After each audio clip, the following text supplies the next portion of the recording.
8 से है, जहां चुनाव प्रचार का आखिरी दिन था और शाम 5 बजे प्रचार प्रसार का शोरगुल थम गया। लेकिन उससे पहले से मंचीय संबोधन जारी रहे। इस कड़ी में केंद्रीय मंत्री स्मृति ईरानी बालाघाट विधानसभा प्रत्याशी गौरीशंकर बिसेन के समर्थन में वोट जुटाने लालवटरा पहुंची, जहां पर उनका भव्य स्वागत किया गया। स्मृति ईरानी ने उपस्थित जनसमूह से भारत माता की जय और जयकारे के नारे लगवाए हैं और कहा कि ऐसे जयकारे लगाए कि गांधी खानदान के कानों तक पहुंच जाए।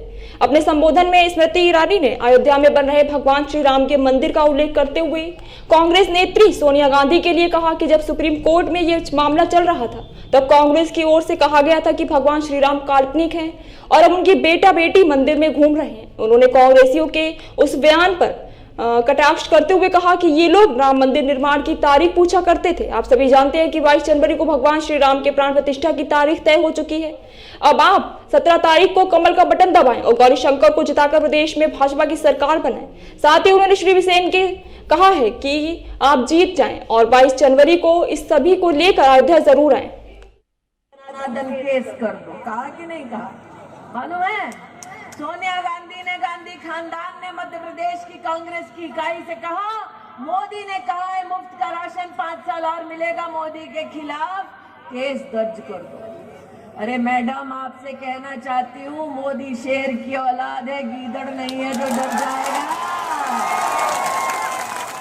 जितना केस करना है करो। मोदी गरीब को आने वाले 5 साल भी मुफ्त का राशन पहुंचाएगा, क्योंकि नागरिक 17 तारीख को पोलिंग बूथ पर जाएगा, कमल का बटन दबाएगा, गौरीशंकर जी को जिताएगा और प्रदेश में भारतीय जनता पार्टी की सरकार बनाएगा। आज आपसे पूछना चाहती हूँ, जब मौत मंडरा रही थी सर पर तो नरेंद्र मोदी ने क्या कहा? जनता जनार्दन ने कहा वैक्सीन चाहिए। एक वैक्सीन की लागत 3-3 डोज लगाना है, इतना पैसा गरीब की जेब में नहीं था। मोदी ने कहा वैक्सीन सबको मुफ्त में दिलवाई जाएगी, कहा कि नहीं कहा?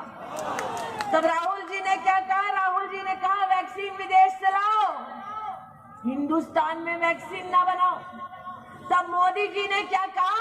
मोदी जी ने कहा हिंदुस्तान अब गोरों के सामने हाथ नहीं फैलाएगा, हिंदुस्तानी देश में वैक्सीन बनाएगा, कहा कि नहीं कहा?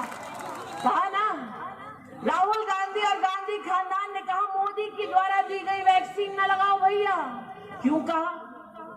अब जब विपदा आती है तो खराब से खराब समय में दुश्मन भी कहता भैया दवा खा ले, वैक्सीन लगा ले।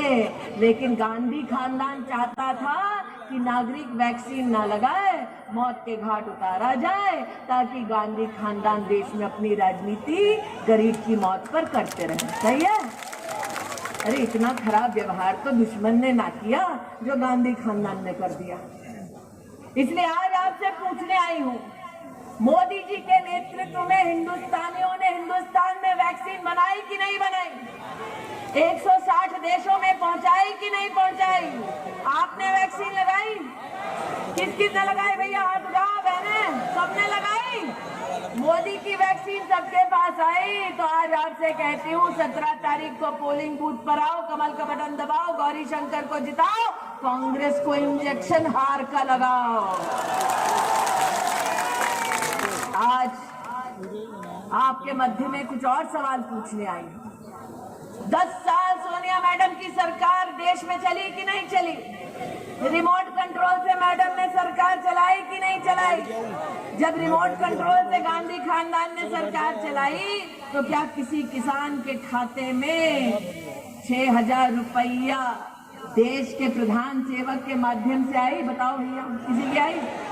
अब भारतीय जनता पार्टी ने मध्य प्रदेश में 6,000 और जोड़ दिया, मोदी जी ने 6,000 और जोड़ दिया, 12,000 रुपया किसान को खाते में मिलता है कि नहीं मिलता है? बताओ भैया, मिलता है कि नहीं मिलता है? ये जो कांग्रेस वाले हैं, इनका बस चले तो सत्ता इनके पास आए और ये किसान का वो पैसा बंद कर दे। सही कह रही हूँ दादा? 12,000 चाहिए? 12,000 चाहिए? 12,000 चाहिए?